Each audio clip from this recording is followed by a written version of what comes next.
there was a fear that there could be a race war. Right. And that obviously wouldn't be good.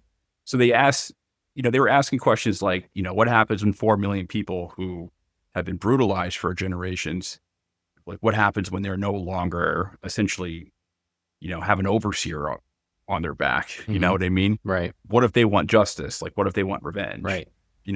They saw this as a huge risk. So colonization and removing them from the country, that became an answer to a lot of people, including Lincoln. What's up, guys? Welcome to another episode of Bro History. It's Henry Zamota and Danny Abdel-Jabbar. What's up, my friend? How are you? Chilling, man. As per usual. How about yourself? I'm doing pretty good.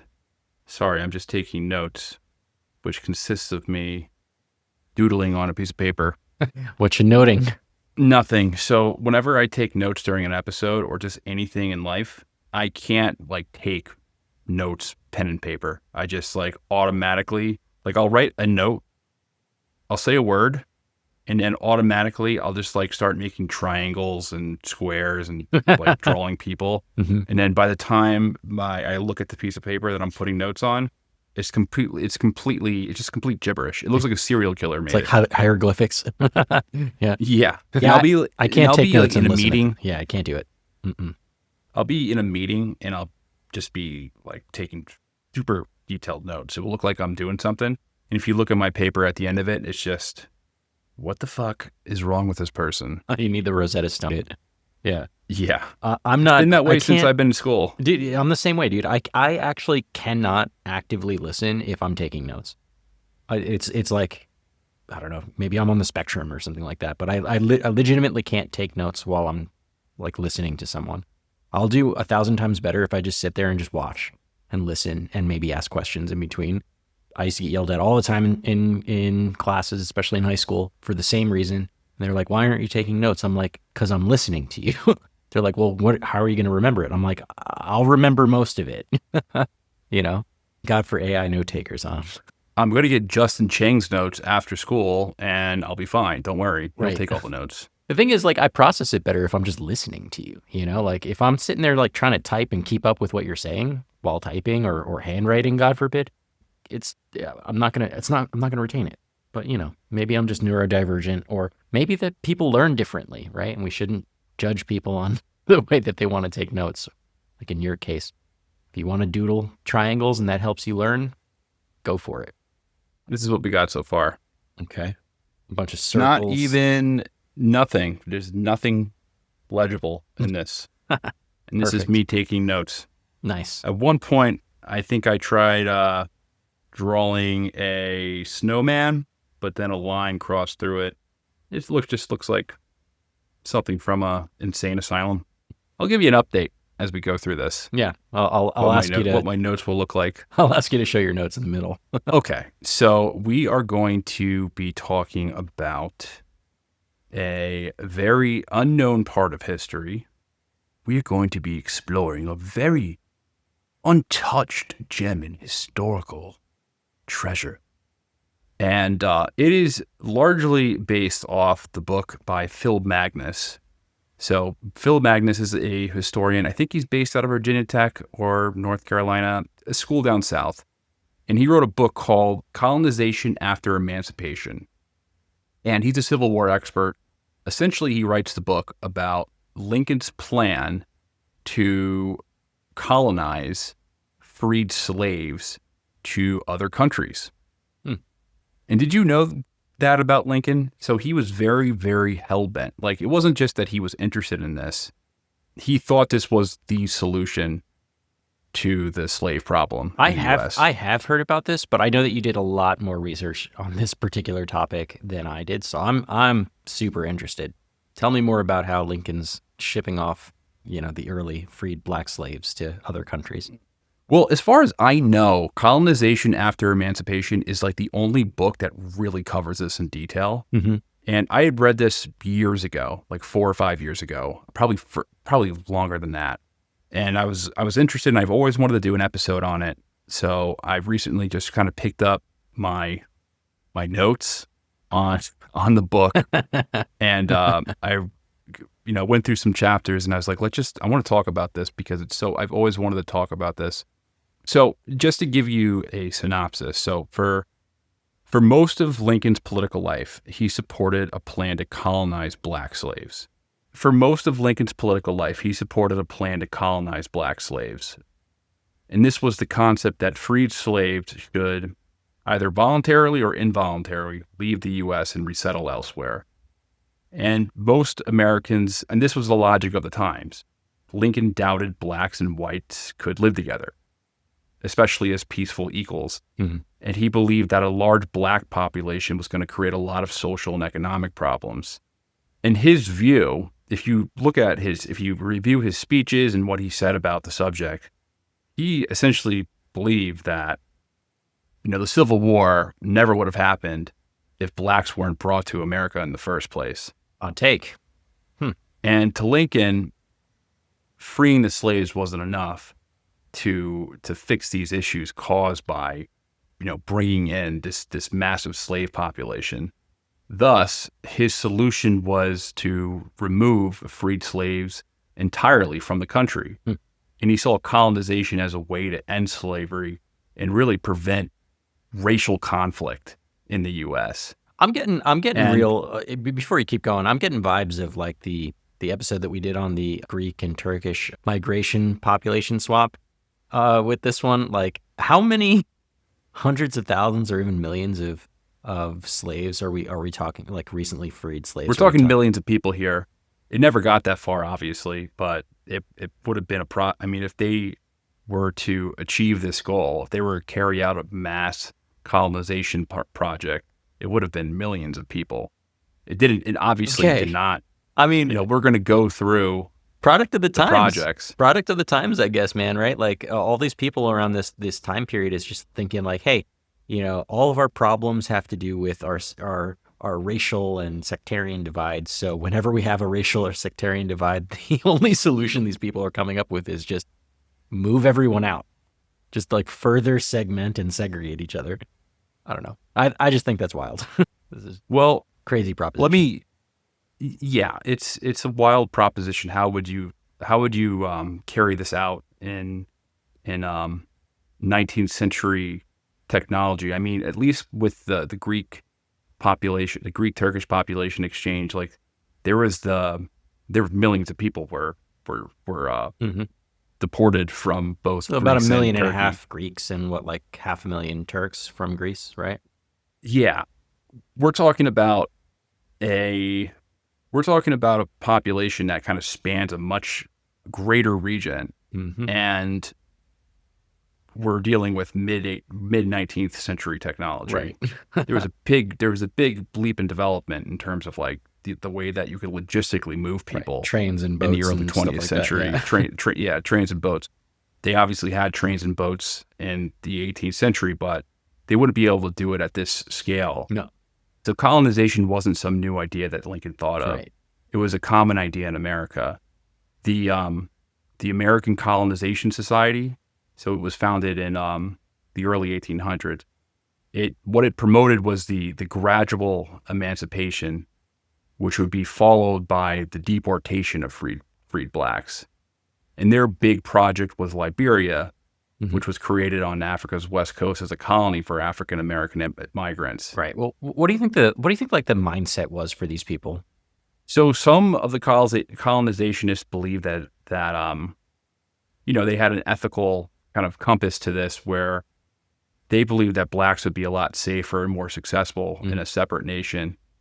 Others pushed colonization to appease slaveholders, or there's like a labor component as well. They wanted to protect white workers from labor competition. Even a lot of anti-slavery Northerners rejected racial integration and saw colonization as a way to end slavery without providing citizenship. Okay, so like you can say that the idea of colonization becomes like kind of like the middle ground, right? So it's something that's like not slavery, but still, again, based on like racial separation, just like have them all removed. In that respect, do you think that you could say that Lincoln's support for this colonization plan was shaped by, this quasi-racism of the time that was widespread, or like where's this support, this popular support coming from? I think it was just kind of the general zeitgeist. People in the 1800s did not believe that whites and blacks were equal. Basically, nobody thought that. And he saw slavery as morally wrong, but he believed that the racial differences made equality just impossible. Mm-hmm. So he assured white voters that he didn't support, social or political equality between blacks and whites. So colonization was a way to free the enslaved, but also reduce racial conflict and serve a greater good. Mm-hmm. And you have to understand that there was a fear among white people that freed blacks could be a violent force. Yeah. So just like going back in the early 19th century, you have the Haitian Revolution, which was started out as a giant slave revolt where a lot of the white French owners were killed. Yep. You have Nat Turner, where Nat Turner was I forget the death toll. It was something 50 to 100 people were killed. It was very brutal, the Nat Turner rebellion. Yep. Like they were killing children, they were killing civilians, they essentially just declared a race war against like the local white population there. Yeah. And it was like horrific acts were performed. Right. And then a horrific retaliation were performed from whites against blacks. That's a lot of blacks who were not slaves, that were not involved in the Nat Turner rebellion or massacre. And the Nat Turner situation showed that a violent slave uprising could happen in America. Right. You also had like John Brown, the John Brown situation where he was killing hostages, and a lot of these people. And this is a topic for another day, but they kind of took like this kind of religious element to it. Like they were both Nat Turner and John Brown. They thought that God was speaking directly to them to do this, to set them free. Yeah.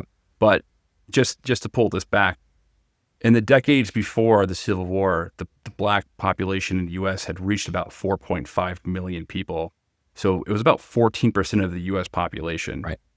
Now, imagine there's 800,000 young black men of fighting age, and that's an estimate, right. like 800,000. But like it's kind of reasonable to assume that there's could be up to 1 million young black slaves, between the ages of 16 to 40 who could fight. Right.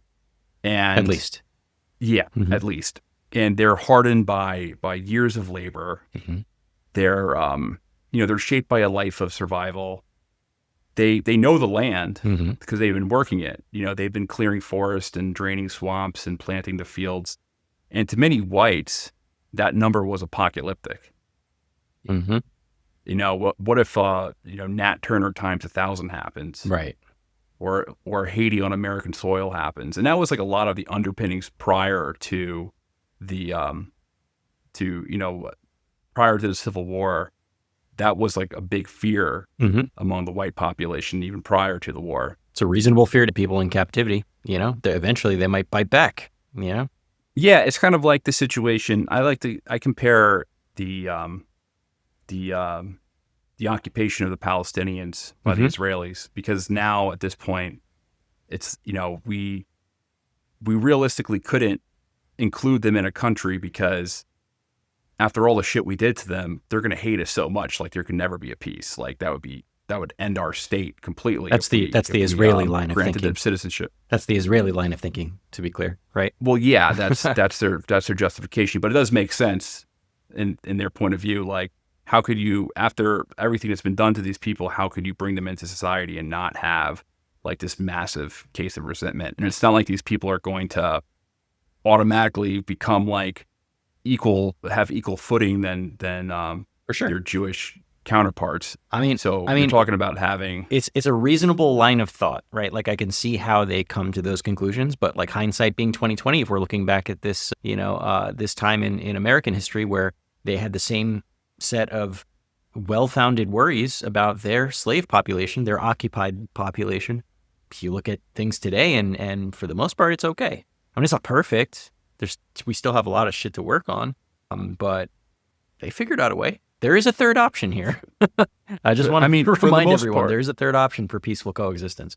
So for the most part in the U.S., people they're online. You would think that there was like this crazy race war on the horizon. If you just like read random people on the internet or just like go on Twitter, like the blacks and whites from both sides, like both like hardcore white nationalists and black nationalists. But in reality, race relations in the U.S. are probably better than they've ever been. Certainly better than, opinion. definitely, it's certainly better than in like the 60s or some shit, like definitely better than even in like this the time, 90s. Even the 90s. Yeah. The 90s were way worse. I mean, at this point, the race 90s relations were than they are 30 years now. ago. So yeah. Yeah. But, and I'm just, in terms of just like, if you're a white boy walking into the hood, like you would get your ass kicked. Now it's fun. Like, I feel pretty safe going into most neighborhoods. bad areas. Yeah. I mean, I wouldn't be, I'm not delusional. Right. I wouldn't be walking around Brownsville with like, with your money a bunch out of cash on me. Yeah. And like but I wouldn't be as nervous as if it were the 90s. like if it were the 90s. Yeah. Right. But to pull this back, I mean, this was kind of like people believe that this potential wave of violence was being placated by slavery. Yeah. And that was something that was standing between order and chaos. And a lot of white abolitionists believe this as well. They may have opposed slavery on moral or religious grounds, but it certainly didn't mean they wanted to, live alongside a large population of black people, especially one made up of young, able-bodied men who had really every reason to hate society that enslaved them. And you kind of see it too, like, in the 1960s, just going back to like kind of modern day, like you get like hardcore Black Panthers in the 1960s. Yeah.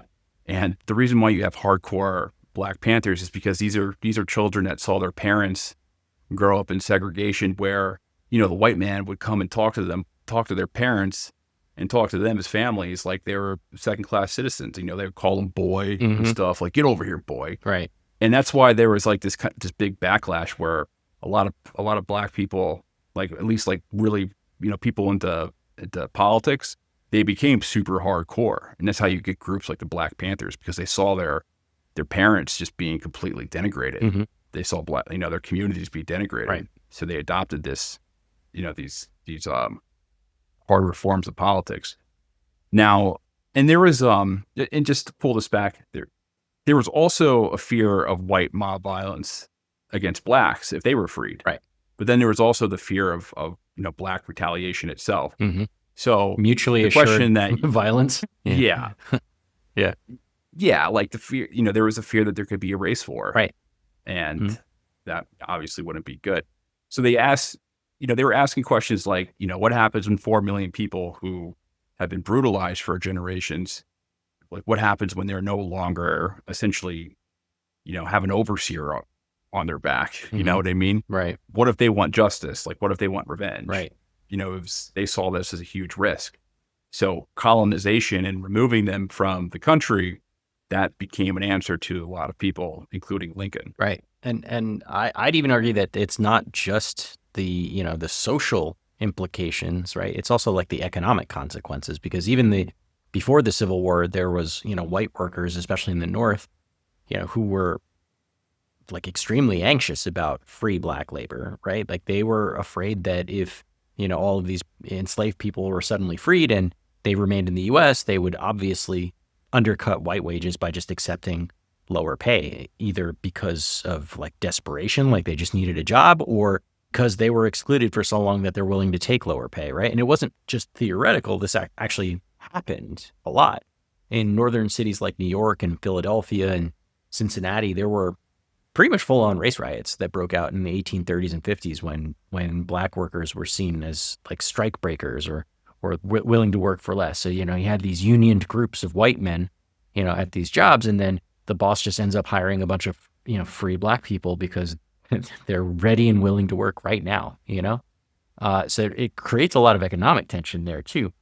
A lot of white laborers, including Irish immigrants, they formed mobs to attack black neighborhoods or force black workers out of jobs. And during the New York City draft riots in 1863, like, white workers were not only just protesting conscription, but they straight up lynched black men in the streets, and they blamed them for the war, and they, threatened, the fact that they were threatening their economic position in the world. And, so the solution for even the people in the North was, if you free them for sure, right? That's the moral thing to do, but also to make them go away, right? They can't stay here once they're freed.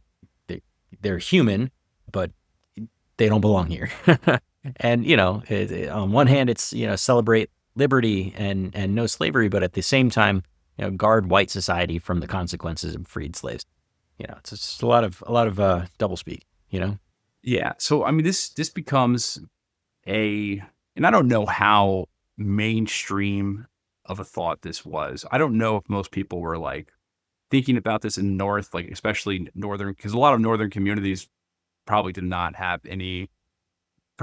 come in contact with black society at all.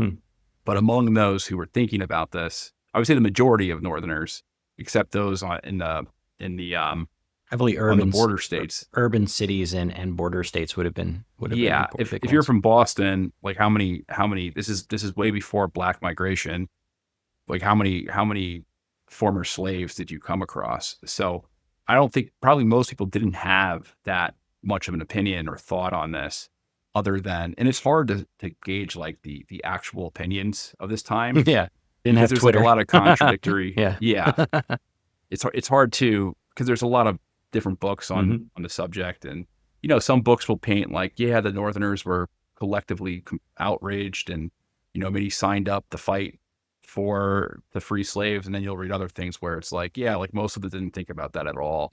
I'm sure it's somewhere in between those lines of logic, but the idea of a biracial democracy with equal citizenship was just outside of the imagination of most white people of Lincoln's time. Yeah. And Lincoln saw race relations as this unsolvable problem, and colonization was the peaceful solution. So I kind of want to pull this back a little bit. So Lincoln's nation plan, this was like originally tied to his like very careful and gradual approach to ending slavery, right? And so he had personally opposed slavery. He said he hated it as much as, abolitionists, but he avoided like, doing any like radical calls for immediate abolition, right? Before the Civil War, his main goal was basically just to stop slavery from spreading, not necessarily to end it where it already existed. And he and the Republican Party made clear that, they weren't really interested in interfering with slavery in southern states. For example, in his first inaugural address in 1861, Lincoln, he basically reassured a lot of the slaveholders that he specifically had no legal or personal desire to touch slavery, where it was already in existence. So his top priority there was just basically preserve the Union and not outright end slavery.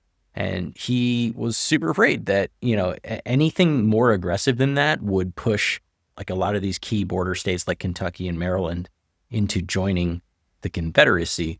Now, remember, 5 states in the Union during the Civil War were slave states: Delaware, Maryland, Kentucky, Missouri, and West Virginia, who broke away from Virginia and was admitted to the Union in 1863.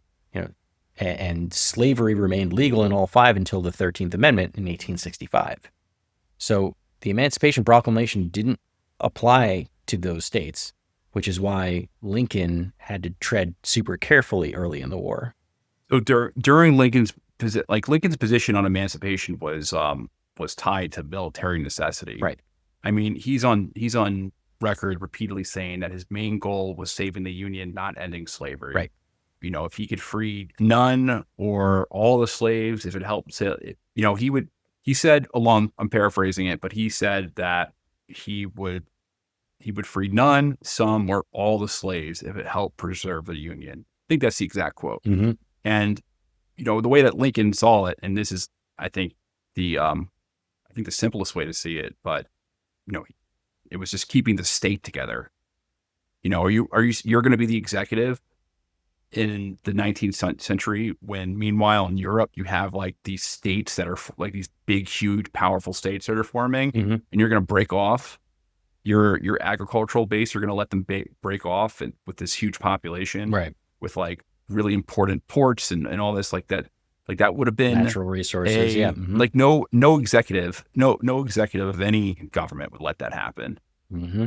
It was just your job is to keep the government and the state together. Right. So like, why would you willingly relinquish your monopoly on power? I mean, if anything, was a realist in this respect, right? Like pretty early realist. He was handling it the way a realist would. Yeah, I mean, the way that I used to look at Lincoln as like, oh, Lincoln was this, when I was more on kind of the libertarian. I still am kind of a libertarian, but not as ideological as I used to be. I used to be like, oh, Lincoln was the devil. He went and invaded the South, and it was a war of aggression. Mm-hmm. But now I kind of just look at it in the context like any executive would have done that. Mm-hmm. Any modern executive would have done that. Like who's going to say, oh, okay, bye guys. Have you fun. You guys can succeed. Have fun. Good luck. Right. We'll be allies, right? We'll be best friends. Yeah. That's just like you're the head of a country. Like what modern president would let some state succeed? Right. Oh yeah, California, we're gonna kick you out of the country. Yeah. Sure. Texas, yeah, we're leaving. Come and take it. We're leaving. Yeah. Come to the United State of Texas, buddy. That's It's gonna happen. But yeah, so early, and just to pull this back, when there were Union generals who were very ideological, who did believe that they were on, these divine missions to free slaves. Mm-hmm. And some of them would free slaves without approval. Mm-hmm. So there was a General David Hunter. He declared that all slaves in Georgia, South Carolina, Florida were forever freed. Cool. And I like that guy. and Hunter was essentially trying to emancipate all slaves in a military district without any type of presidential or congressional authority. So when that happened, first and foremost, it would cause panic in the border states. Right. Some of the Union's best soldiers were from the border states. Right. And so they were like, what the fuck are you? So Lincoln basically said, all right, shut the fuck up. You do not have executive. You do not have executive authority. Mm-hmm. You're on grounds of being hung right now for this. Yeah. And, this decision relies completely among the civilian government and the executive branch. Mm-hmm. So, when that type of activity happened, Lincoln, the government would step in and say, no, like if any free, like we are the only authoritative bodies that could free people, not some ideological general, right, who thinks he's on some like not fucking David Hunter, right? Yeah, because again, like if they did that, that would cause a schism on their states that were the slave states that were fighting for the Union. Mm-hmm. And again, all this makes sense, right? Like even though like I ideologically identify with Hunter and his like, oh yeah, fuck it, I'm gonna just unilaterally free all the slaves because I can, because I think I can. It's right for the government in this case to step in and be like, nah, chill out, dude. Like you don't have that power, And I think this is really where the colonization starts to come into play, because Lincoln wanted to present like the idea of emancipation in a way that voters would, like especially in loyal slave states, that they would want to accept, or that they could accept in any case. Basically to ease their fears about this. He basically linked freedom with the idea that freed blacks wouldn't, that they're not going to be sticking around in the United States. Like we're going to find a place for them later. Yeah. So what he did is that he pushed for, like, keyword is gradual. Mm-hmm. The gradual compensation, gradual compensated emancipation, where slave owners would be paid to free their slaves over time. He also proposed that the government help resettle freed blacks abroad. And when he was talking to the border states, he was trying to get them to adopt a plan for to voluntarily free their slaves. And basically they said, this is cheaper than continuing to fight the war. Right. And so in March 1862, he asked Congress to support gradual abolition with federal compensation. And his pitch assumed that colonization would go hand in hand with emancipation. Congress agrees to this in April of 1862. It abolished slavery in D.C. and then set aside $100,000 to relocate willing freedmen abroad. That summer, Congress passed the Second Confiscation Act, which freed slaves owned by rebels, and gave Lincoln authority to the funds and authority to relocate them. And they had by the end of 1862, they had roughly $600,000 in federal money earmarked for colonization. And the bureau he creates is the Office of Immigration within the Department of the Interior, and he appointed a reverend by the name of James Mitchell to run it. And Mitchell's only job was to develop colonization projects and recruit black volunteers to leave the country. And there's this famous meeting that takes place. So this is during when this is all being created. Lincoln, he hosts a group of freed black men at the White House. And this is the first time a sitting president formally receives black visitors. And he used this as an opportunity to push his colonization plan and he has like reporters in the room by design to put this into press. And he essentially what he does is that he urges these people to take the opportunity for voluntary immigration. He says, like, your race has suffered deeply, but our racial differences are going to prevent equality in America. And I'll quote him. So he says, "You and we are different races. We have between us a broader difference than exists between almost any other two races. This physical difference is a great disadvantage to us both. I think your race suffers very greatly, many of them being living among us, while ours suffers from your presence. But for your race among us, there could not be war. It is better for us both, therefore, to be separated." Okay. I mean, essentially he told black delegates that slavery in the war wouldn't end, or wouldn't have existed at all if it not had been for them existing in the United States. It's like, we've got a problem. So I have a problem. You're here, and just your existence here is a problem for me, and I'm sure it's not nice for you either. That's basically what he's saying to them. Yeah, and basically what he's saying is that just the presence of black Americans was the root cause of the Civil War. Yeah. And that the separation was the only viable solution for both races. And what he was doing was he was asking, because like, who the fuck wants to go to Liberia? Yeah. I mean, right? Didn't they just invent that country at that time? So Liberia at that time kind of operated as a U.S. colony, and it's a whole interesting story. The case with the Liberia colony, it served as an American colony, and with like black labor, and it functioned as like really a functional colony of the U.S. But what happened with the Liberia Project is that over time, it actually absorbed local Africans, and that's when basically it went down. It went because it started absorbing like local tribes. Like local tribes would like emigrate to Liberia, so it became less American and just more of like another African country. But it was like functional for a while. At the time, it was functional, and then it just became like increasingly more dysfunctional as different tribes like migrated there. But it's a super interesting case study.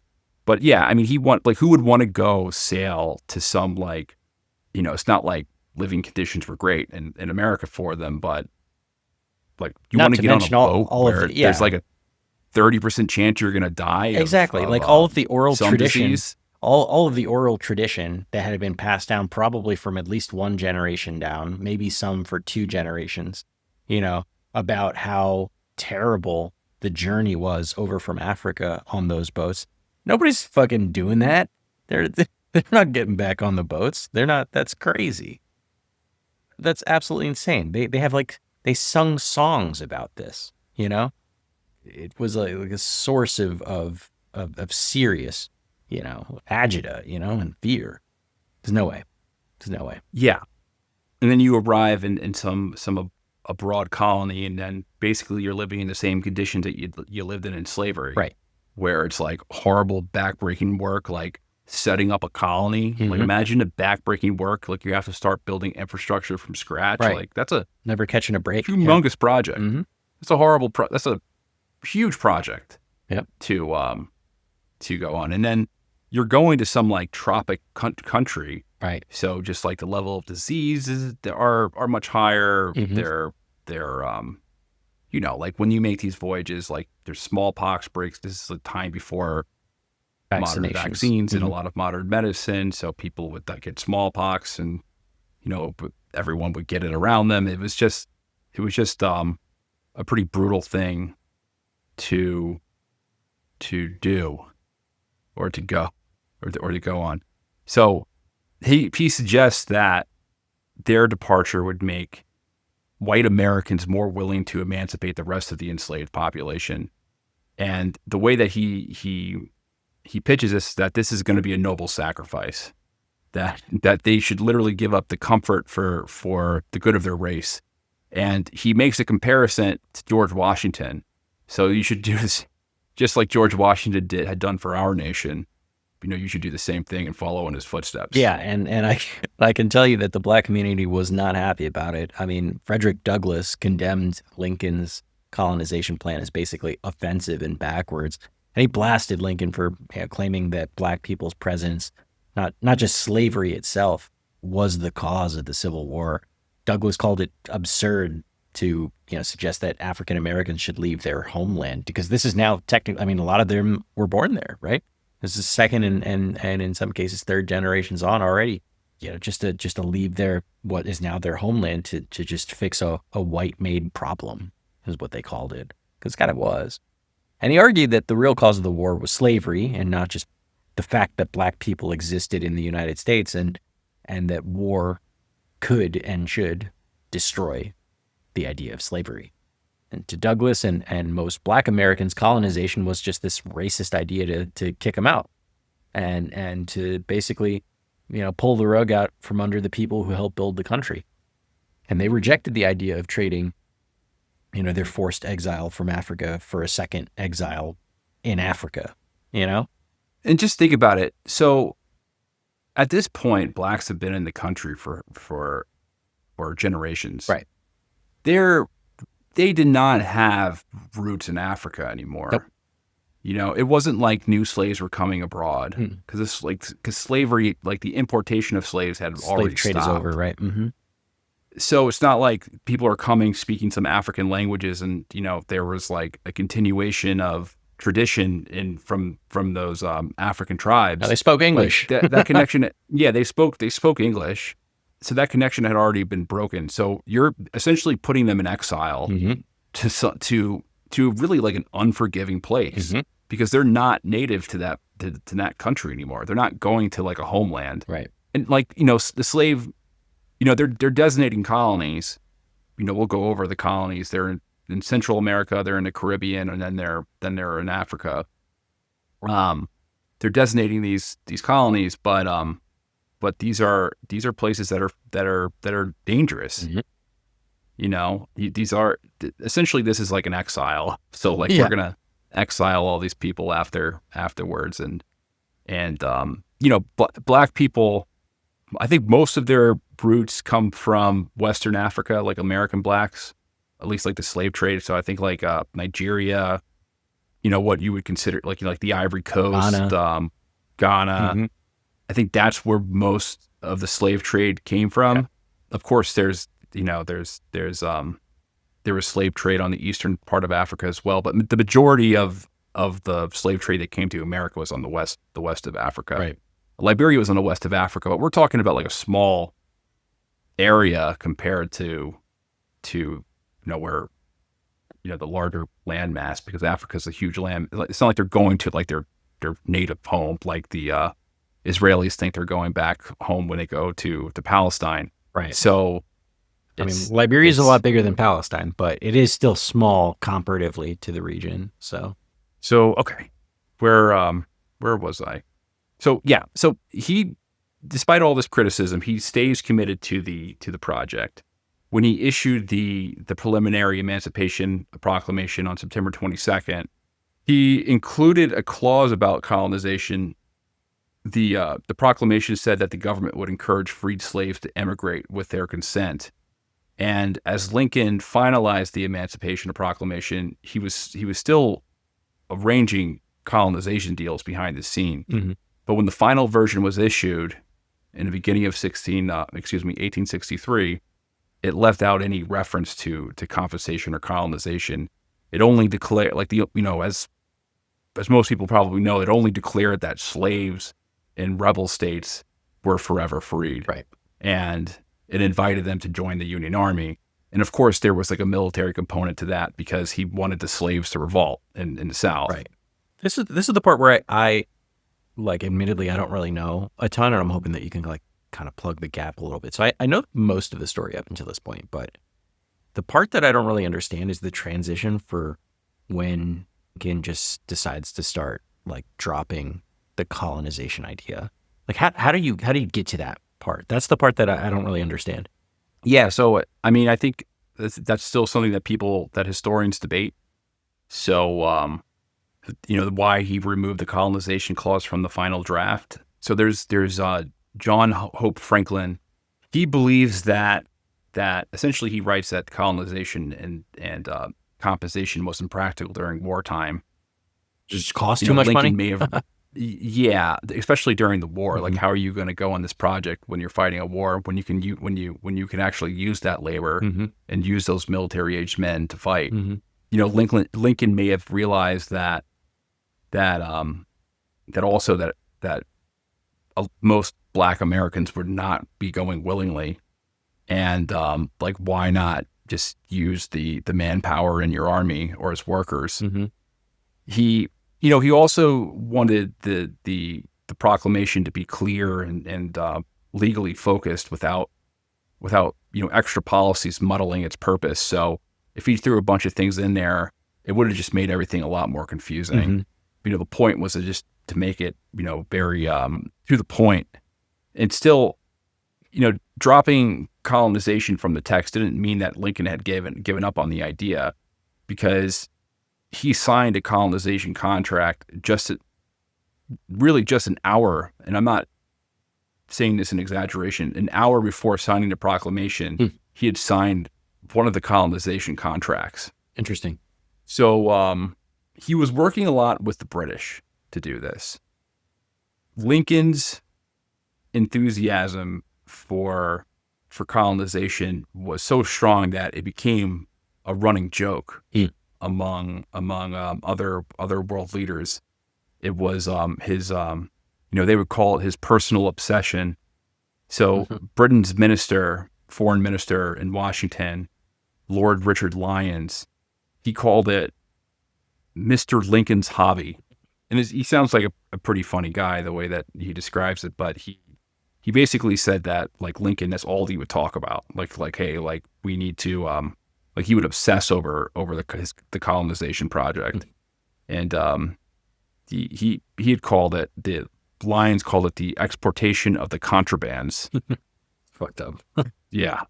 So Lincoln would invite Lyons to the White House to discuss relocating free Black British colonies, and you can guess why he approached them for help, or why the British would have been receptive to. Yeah, to this. He was looking for the British, to help with colonization, because Britain had land and also had need for more labor, and also has a history of using free, African descended labor in its colonies, hint, hint, Jamaica. the U.S. Still didn't have overseas colonies yet, so they needed a partner. Yeah, and that was the British were largely going to treat them humanely. They, there was some level of like ethics in the British Empire. So why not work with them? So between 1862 and 1864, the Lincoln administration, they pursue several schemes, and the plans are, so there's essentially there's three destinations. There's a plan to resettle blacks in Central America, the Caribbean, so mostly Haiti, and British colonies like Belize and Guyana. And each of these efforts ran into major problems, and then they all ultimately collapsed. Mm-hmm. The first major one was the Cherokee Project, and this was Lincoln's first and most advanced colonization effort. Was in present-day Panama near Costa Rica, and the project was primarily lobbied by a Philadelphia businessman named Ambrose W. Thompson, who was mainly it was a financial project for him. Thompson had been involved in speculative ventures in Central America, and the colonization project offered him a chance to monetize a speculative landholding that, under ordinary circumstances, had little commercial value, and it was entangled. It was in a bunch of different legal disputes. The land itself was underdeveloped, so it was just in a remote place in the jungle, essentially, and it was subject to ongoing territorial disputes between Costa Rica and Colombia. So no private buyer or investor had much interest in such a risky asset until Thompson saw an opportunity to offload it onto the U.S. government. Right. So that I actually was curious if I could find this, and I actually found it. Do you want to see it? Because something very fascinating about it. So, oops, wrong button. Let's see. Share. Here we go. Okay, so this is Cherokee, the province in Panama. I'll like zoom out a little bit just so you can get an idea for where it is. It's kind of like in the southwest of the country, pretty close to Costa Rica. But you're right, it's basically in the middle of nowhere. The fun facts about it is like as of 2000, they had 3,600 residents in it. But what I found really interesting is if you zoom in, I thought it was like, landlocked, but actually this is a bay right here, like an inlet for water.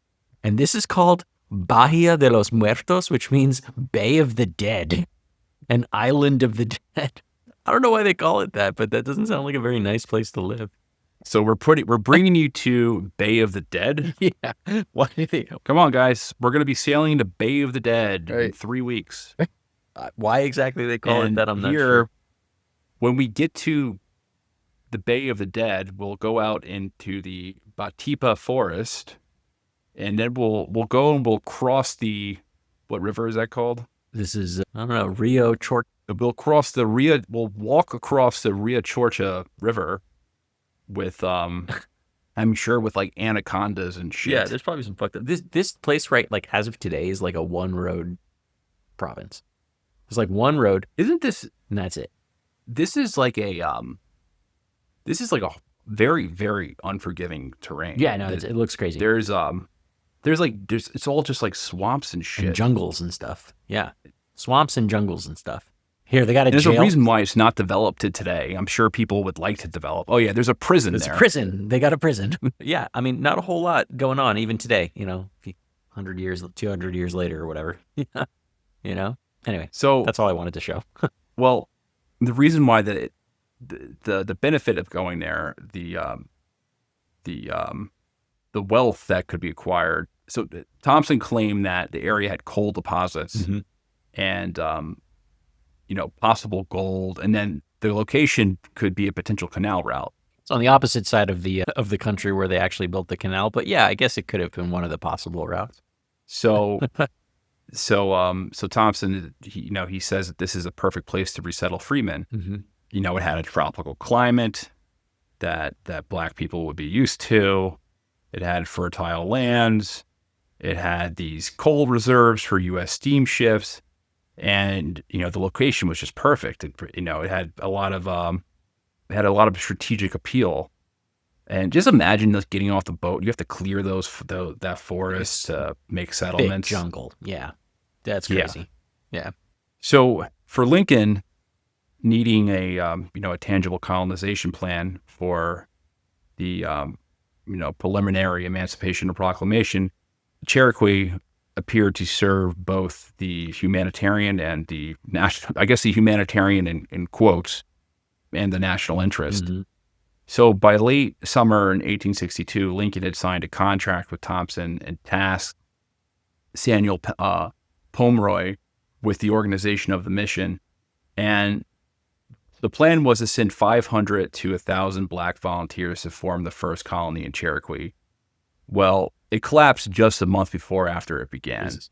So by October, November of 1862, there was diplomatic backlash that emerged from Costa Rica and New Granada, who had challenged Thompson's land claim and saw this as a plan to, they saw this as a threat to their sovereignty. And, even British was concerned that U.S. expansion would threaten their own holdings in British Honduras. So in response to these protests, Lincoln suspends the expedition by late 1862. And then the whole plan itself, it ended up just being this embezzlement scam. Of course. So like all these speculators were jumping in to get a profit. Mhm. But, when that happened, you had the venture turn into this giant scandal. So the plan was just effectively abandoned by 1863. What happened to the 500 to 1,000 black people that they sent over there? So they didn't send them. Oh, they didn't end up It sending was them? canceled. Okay. It was canceled. I was about to say, before, this but just it was left them on there. paper. No, they didn't send them. I see. Thank God, right? That would have been crazy. All right. But there's two other major ones. So after the Cherokee plan collapsed, Lincoln turned into a new colonization effort in the Caribbean, and this time the focus was a French colony, or a former French name, La Vache or La Viche. You see the notes right there. I don't don't speak French or Haitian Creole, so that's the best you're gonna get out of me. All right, we'll just call it Haiti. Somewhere in Haiti. So it was a small island off Haiti's southern coast, and in late 1862, this is like another weird speculator. His name was Bernard Koch. Mm-hmm. He approaches Lincoln with a lease that he secured from the Haitian government, and Koch You're just like proposed settling. I know.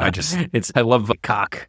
So Koch, he proposed settling thousands of blacks on the island to farm cotton and other crops. Yeah, and Haiti, which was already a black republic that was basically born out of a slave revolt, would welcome back migrants from the U.S., black migrants. Yeah, which they would have. Yeah. And on a nice little island, to be honest. I'm looking at it now. You want to see it? Can you? Yeah, pull that up. Okay. This looks a little bit more forgiving than the straight up jungles in Panama. Here it is. And here's Madame Bernard, which is the little city that they have there. This one looks a bit more developed than the other one. Obviously, they've had time. It's got a little airport, temporarily closed right now, but, it's nighttime, so they probably aren't flying right now. But if you zoom out, it's basically on the, just south of the, southern peninsula in Haiti.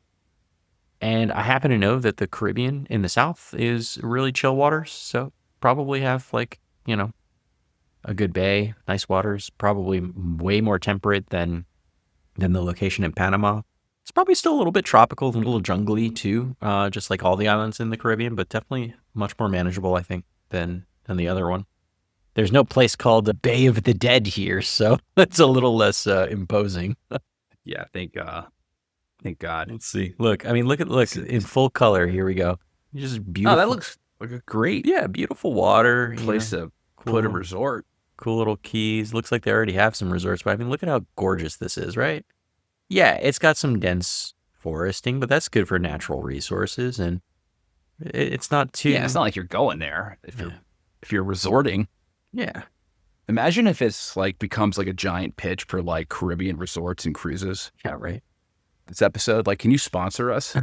Hey, Royal Caribbean, we would like you to sponsor our podcast. We're doing an episode on That Lincoln Lincoln's wanted to plan send to the deport slaves. black people, and we want to tie this into a pitch for Royal Caribbean cruises. Does that seem like a good segue? It won't be Visit too sensitive, right? Visit Lance Lo Beach House, top rated. I don't know. Anyway, this is definitely a nicer you know place, what? but still, the whole idea is just fucking crazy. And at least the native Haitians were open to it, right? They were amenable to the idea of bringing in some freed. Yeah, well, I mean, Haiti had been a colony for a long time. Yeah. It had some infrastructure. It wasn't like they were just going into a fucking middle of nowhere in Panama, Right. where they have, probably like caimans and Shit. It's like jaguars and all shit. sorts of predators. Yeah. So, just to go back on what happened. So on December 31st, 1862, Lincoln, it's just an hour before signing the Emancipation Proclamation. So this is the project that he signs off on. Lincoln signed a contract with Koch to relocate 5,000 freed blacks to Haiti. Yeah. I mean, honest timing is crazy. It shows how tight Lincoln, was tying this emancipation to colonization, in his thinking. It's like talking about like doing it like a buzzer beater last minute, an hour before. Yeah. Well, here's the interesting thing. So there's all sorts of rumors about this guy Koch. So apparently he was another like sleazy, shady guy. Oh, the guy Koch was became shady. very unpopular. Shady Koch. Yeah. So what happened was that there's this rumor came about where that he was actually, it was like a giant ruse, that he was fooling Lincoln, and that he was going to sell all the freed slaves to the Confederacy. So Koch was trying to double cross Lincoln. That was the rumor that popped dick. up. I'm pretty sure it was not true, but I guess he had a lot of enemies, and they pitched these rumors to like abolitionist magazines, and they went with the story that he was actually he was planning on reselling the slaves back to the Confederacy. And he was also a foreigner. So he was like this speculator from Europe. So there was already this like distrust there. And, he was a corrupt guy, but the rumor of them selling them back to the Confederacy was most likely made up. So this causes a PR problem, and Lincoln ends up halting the project.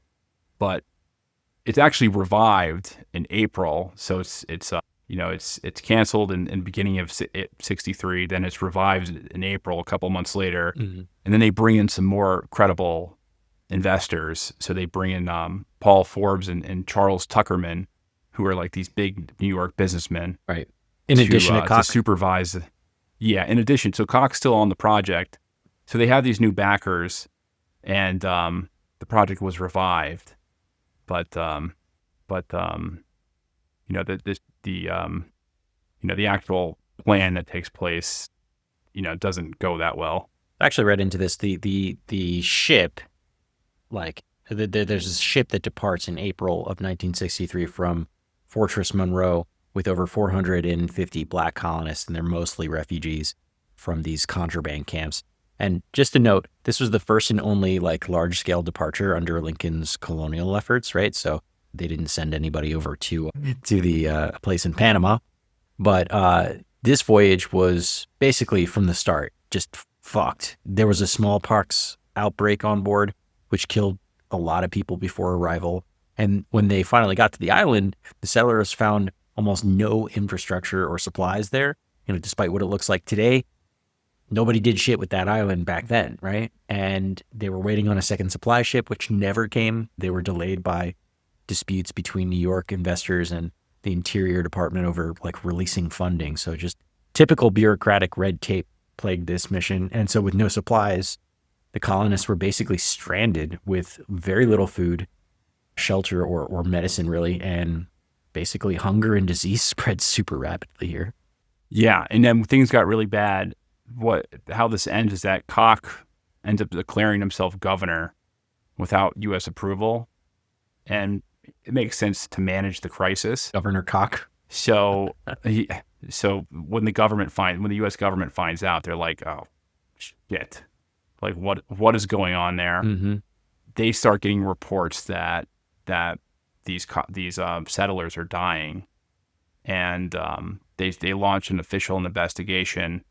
And Lincoln comes out and he admits the project failed. So they end up ordering the Navy to evacuate the survivors.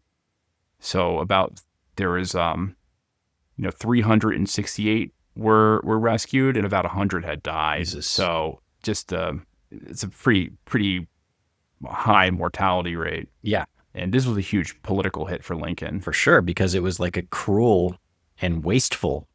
Like it's fucked Yeah. up. Well, this and imagine if they went to Panama? Bay of Death. I Yeah. know, right? Everybody would have died, and there wouldn't have been any survivors. Yeah, most likely that would have been horrible. That would have been horrible. Yeah. But so this effectively ends the colonization plan schemes. It also turns basically everyone against it. Mm-hmm. That this shit show takes place.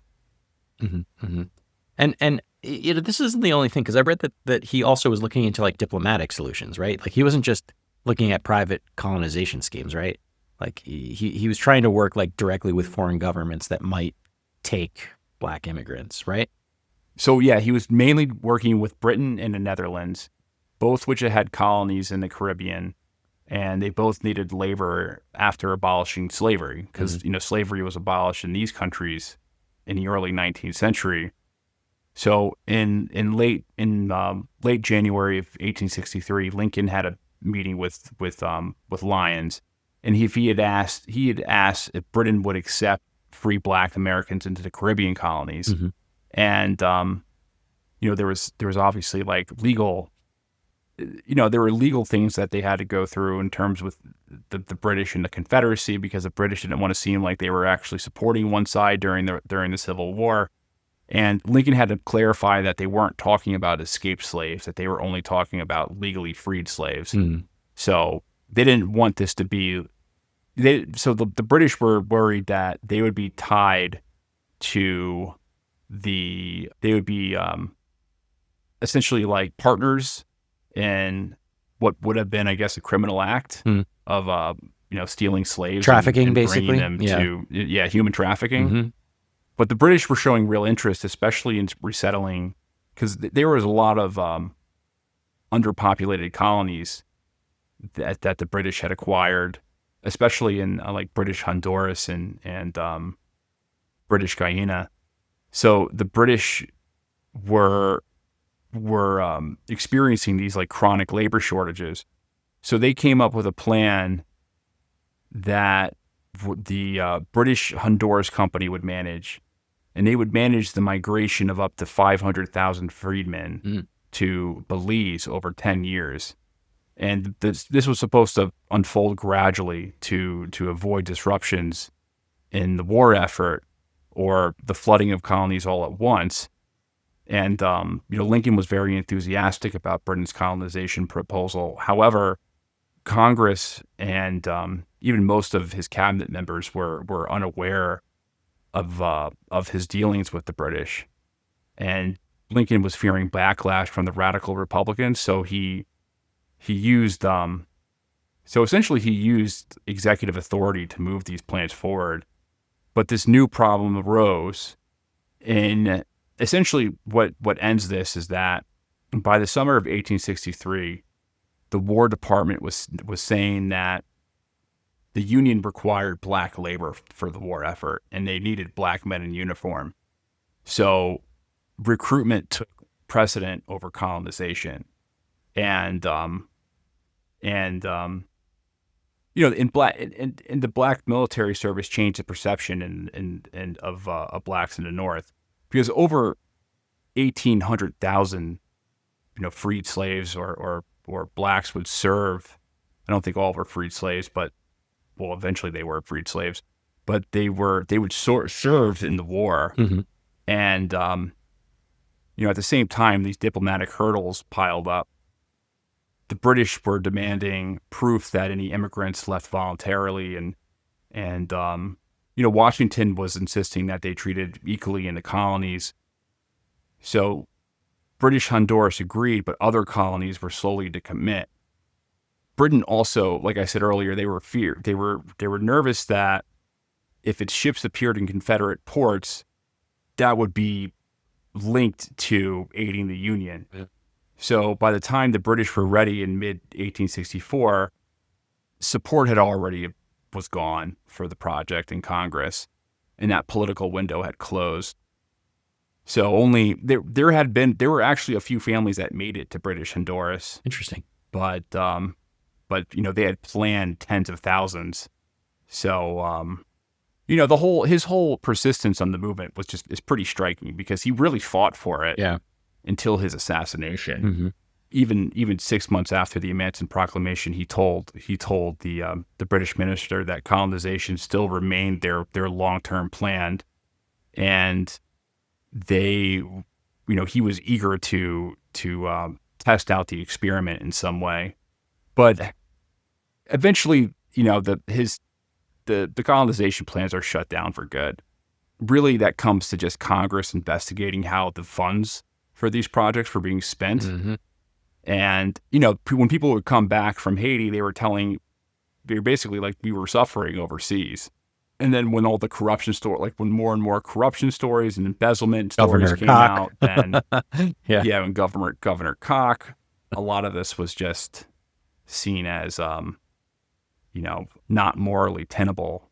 So by the summer of 1864, Congress repealed all colonization funding, and it ended federal support for these schemes. Mm-hmm. And Lincoln at this point had recognized that this was most likely not going to happen. The radical Republicans opposed it. Even a lot of moderates were opposing it. So he quietly drops the colonization agenda, but he still was pushing for it. And it's hard to. So something that Reverend James Mitchell had said is that Lincoln decided to close the policy because pushing it would drain essentially drain the manpower that they needed at the time, Mm-hmm. because they were relying a lot on, they were starting to use a lot more black soldiers by the end of the war. Right. I mean, the Union really came to rely super heavily on black manpower, especially in the second half of this Civil War, because, obviously they needed it for military service, but also for labor support behind the lines, right? There's almost 180,000 black men that served in the Union Army. And, they were organized into specific units called the United States Colored Troops, USCT. And they started in, I think, like mid 1863 or so. And there was an additional 20,000 that served in the Navy, where they were accepted earlier and definitely more readily than in the Army. And in totally, I think there was 10% of all Union forces, something like that, were by the end of the war were black, free black men, basically. And in a lot of the regions, black labor was, that it replaced slave labor, and it helped a lot of the Union control and manage, Southern infrastructure. And by recruiting black soldiers, Lincoln added, basically moral superiority, a moral force to the Union's cause, and, especially in international opinions, right, where in a lot of places where slavery had already been abolished. It also became a test of loyalty for, the freedmen. If you fight for the Union, you can earn your freedom and citizenship.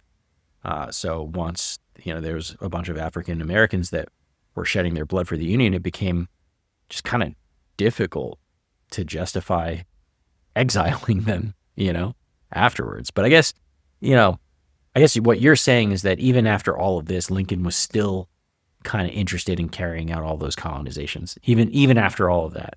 Yeah. So we can end it after this, but so according to, and I said earlier that he was thinking about this right the day before he died, Mm-hmm. before he was assassinated. Right.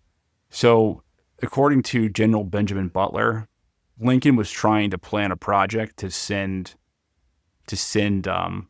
freed slaves to Panama to start digging it, for like a government project to dig a canal. So this, it never, it, he always was like, if he had the opportunity, he would have done it. It's just like the political realities and the logistics and their actual capabilities and the will. It's interesting that after so many problems and that he was still trying to go forward with his plan, and all these plans, they were so in like in the grand scale, we're talking about millions of freed slaves, and these colonization projects, they had like, their plan was to send like 10,000 people. Like, what did they expect? Did they expect to send like 4 million people over a period of like 20 years? I don't know. That's like the big question. There's a lot of like unresolved questions because Lincoln is killed. Right. And They the weren't colonization plan was dead. I mean, honestly, I don't think it would have ever happened. I don't think it would have been like actually possible. I think like operationally speaking, the technology wasn't there set to move that many human beings. I think politically speaking, it just wasn't in the cards. So many Black people had fought and died for the Union, and basically had expectations that they were going to be citizens of the United States. I don't think it was, feasible from an economic perspective because so many people had died in the Civil War and, labor was in short supply, so regardless that it was needed, to have more people. And of course, all of those pet projects of Lincoln's that didn't really work out very well, were kind of showing that there's always going to be waste, fraud, and abuse in these types of government programs, and it was going to be subject to costly overruns and in some cases just tragic, circumstances. So I don't think even if he was alive and he somehow found all the funding for it, I don't think it just wouldn't have happened. I don't think it would have been physically possible. Yeah. And, after the Civil War, obviously, like, this isn't some happy ending or an immediate happy ending for Black America, because obviously, like, so many die in the years after in construction and sharecropping and the Jim Crow, that shit. But especially after the Civil War, like, hundreds of thousands of slaves die or former slaves die. So it's a tragic story. But at the same time, it's like you're dependent on this labor source of slaves. There's 4 million of them.